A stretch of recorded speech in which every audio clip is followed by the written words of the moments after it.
এত মজার পিঠে আগে কোনো দিন খাইনি। বন্ধুরা, এই পিঠেটা খেতে যতটা ভালো, তৈরি করতে কিন্তু খুবই সহজ আর সময়ও কম লাগে। রাধে কৃষ্ণ বন্ধুরা, আমি টুলটুল, আর এই টুলটুলের রান্নাঘরে আপনাদের সবাইকে স্বাগত। আজকে আমাদের রেসিপি হলো চালের পোড়া পিঠা। হ্যাঁ, আজকে আমি আপনাদেরকে খুব কম সময়ে চালের পোড়া পিঠা তৈরি করে দেখাবো। বন্ধুরা, ভিডিওটি সম্পূর্ণ দেখার অনুরোধ রইল। তাহলে চলুন খুবই কম সময়ে আর খুবই সহজভাবে চালের পোড়া পিঠা আমি কি করে তৈরি করছি দেখে নেওয়া যাক।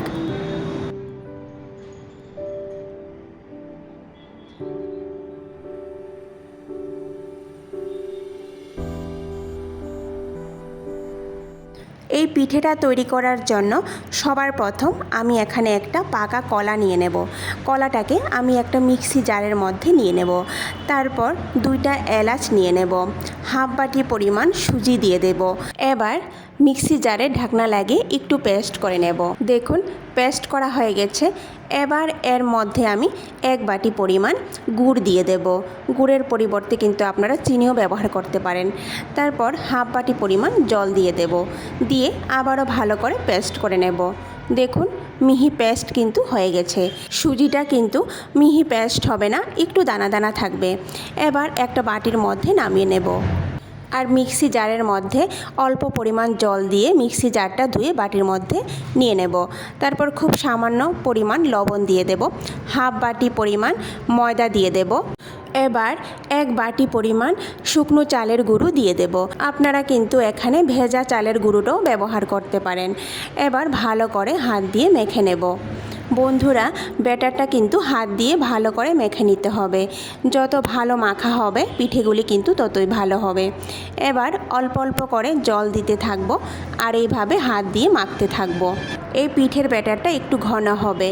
এই ব্যাটারটা কিন্তু আপনারা চামচের সাহায্যে মেখে নিতে পারেন, কিন্তু চামচ থেকে কিন্তু হাত দিয়ে খুব ভালো মাখা হয়। দেখুন কতটুকু ঘন হয়েছে বন্ধুরা, আপনারা দেখেই বুঝতে পারছেন। এর থেকে কিন্তু আর পাতলা হবে না। ব্যাটার আমার মাখা হয়ে গেছে। এবার আমি এই ব্যাটারটাকে 15 মিনিটের জন্য ঢেকে রাখবো। ফিরে আসলাম 15 মিনিট পর। এবার এর মধ্যে খুব সামান্য পরিমাণ বেকিং সোডা দিয়ে দেব। তারপর এর উপর 1 চামচ পরিমাণ জল দিয়ে ভালো করে নাড়াচাড়া করে নেব। দেখুন, ব্যাটারটা কিন্তু অনেকটা ফুলে গেছে। খুব ভালো করে নাড়াচাড়া করার পর এবার পিঠেগুলি তৈরি করে নেব। এই পিঠেগুলি তৈরি করার জন্য আমি চুলার মধ্যে আগে থেকেই একটা আপে প্যানকে ভালো করে গরম করে নিয়েছিলাম। এবার এই প্যানের মধ্যে অল্প অল্প করে আমি ঘি দিয়ে দেব।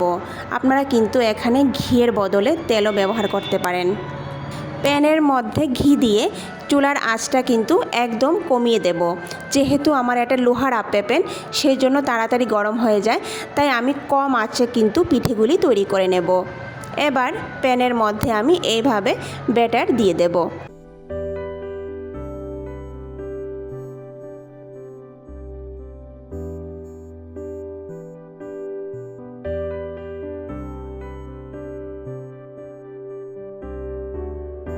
ব্যাটার দিয়ে 3 মিনিটের জন্য ঢেকে রাখবো। ফিরে আসছি 3 মিনিট পর। দেখুন বন্ধুরা, পিঠেগুলি কিন্তু অনেকটা ফুলে গেছে। এবার একটা ছুরির সাহায্যে পিঠেগুলিকে এভাবে উঠিয়ে নেব।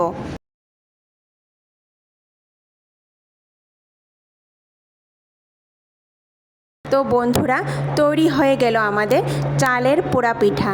এইভাবে আমি প্রত্যেকটি পিঠা তৈরি করে নেব। আর প্রত্যেকটি পিঠা দেওয়ার আগে কিন্তু আমি প্যানের মধ্যে ঘি বা তেল দিয়ে দেব।